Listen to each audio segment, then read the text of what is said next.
Here is something nobody tells you about successful people. They don't succeed because they never fail. They succeed because they fail better than everyone else.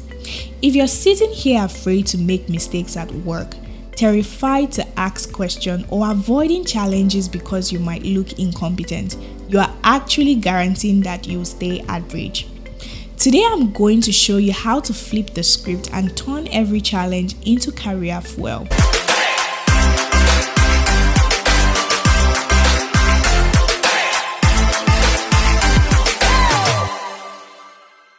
Welcome back to the IY Lead Mentorship Program, where we believe that every young person, especially those 25 and below, have incredible potentials that often go untapped simply because no one taught them how to navigate the professional world.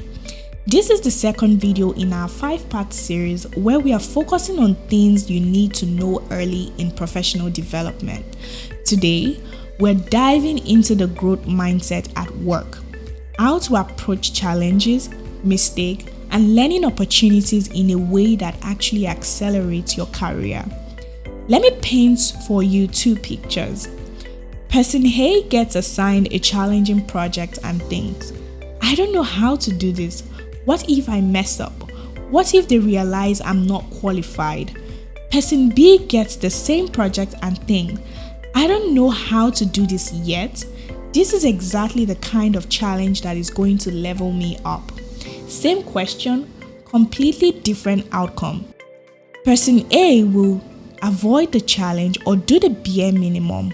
Person B will dive in, learn rapidly, and step out even stronger. Guess who gets promoted? The difference isn't talent or experience, it's mindset. Here's your first mindset shift. Stop seeing challenges as threats to your reputation and start seeing them as investments in your future. Every difficult task you take on is building skills that your colleague who played it safe will never have. When someone gives you a project that stretches you, don't think, why me? Rather, think, why not me? This is the chance to prove that you can handle bigger responsibilities. The learning curve advantage. You know what experience people often lose? The comfort with not knowing everything. They are being experts for so long that they avoid situations where they might look like beginners. But you are already comfortable being new at things. Use that to your advantage. Volunteer for projects that scare you a little. Take on responsibilities that require you to learn something new. While others are protecting their image, you are building your capabilities, turning mistakes into career accelerators. When you make a mistake, and you will, here's what separates the people who grow from people who get stuck. Don't make excuses.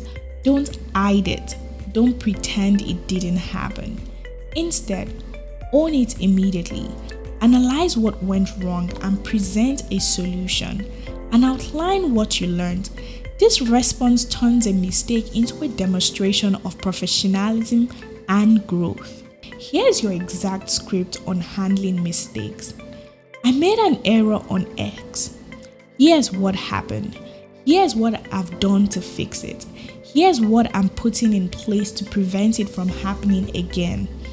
Notice what this does.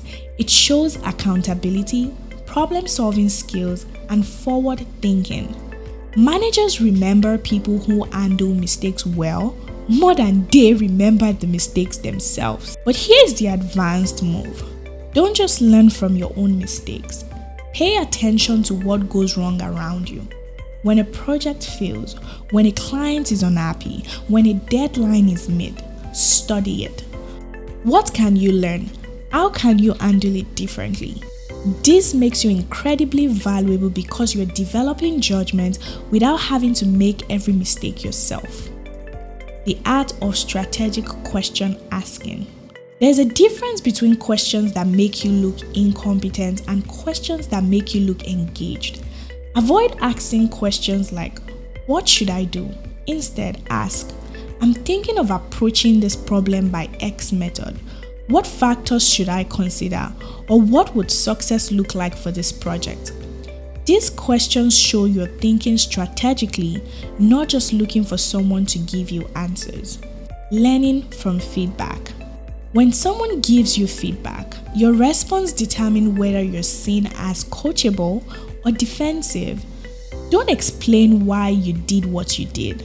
Don't justify your approach. Instead, say, "Thank you for your feedback. Can you help me understand what good looks like in this situation?" This response shows you are focused on improvement and not ego protection. Now let's talk about creating your own learning opportunities. Seek stretch assignments. Don't wait for someone to challenge you. Create your own challenges. Look for problems that need solving, processes that could be improved, or projects that could use fresh thinking. Then propose solution. This does two things. It shows initiative and it puts you in a situation where you learn rapidly. Find learning partners. Identify people in your organization who are where you want to be. Ask them about their career path, their biggest challenges, what they wish they had known earlier. Most people love sharing their knowledge with someone who is genuinely interested in growing. Document your growth. Keep track of what you're learning, not just for performance review, but for yourself. Write down new skills you've developed, challenges you've overcome, feedback you've received and acted on. This helps you see your progress and articulate your growth to others. Here's what happens when you consistently approach work with a growth mindset. You become known as someone who takes up challenges, learn quickly, and handle pressure well. Guess who gets the interesting project? Guess who gets promoted? Your reputation compounds. Every challenge you embrace, every mistake you handle well, every piece of feedback you act on, it all builds your brand as someone who grows. While your peers are playing it safe, staying in their comfort zone, you are building a skill set that makes you irreplaceable. You are developing the exact qualities that companies promote: adaptability, resilience, continuous learning, and problem solving. The growth mindset isn't just about getting better at your current job. It's about becoming the kind of person who thrives in any situation. Starting tomorrow, here's your growth mindset practice. Each day, identify one thing that challenges you slightly. It could be a new skill, a difficult conversation, or a project that stretches your ability. Lean into it. At the end of each week, ask yourself, what did I learn? What did I do differently? What would I do better next time? Before you respond to any challenge, ask yourself this question: how can this make me stronger? That simple question will shift your entire approach from avoiding difficulty to seeking growth. Your career isn't built on what you already know. It's built on how quickly you can learn what you need to know. The growth mindset isn't just a nice concept. It's your competitive advantage in a world that is changing faster than ever. While others are protecting what they have, you are building what you need. That's how you don't just survive the workplace. That's how you dominate it.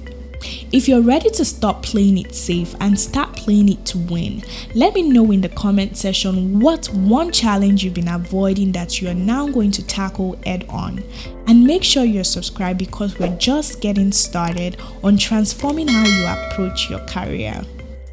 In our next video, we are talking about work ethics that get you noticed. Because having the right mindset is just the beginning. I'm going to show you exactly how to work in a way that makes you indispensable, gets you recognized, and fast-track your career growth. You will learn the difference between working hard and working smart, and why one gets you promoted while the other just gets you more work. Don't miss it, and I'll see you there.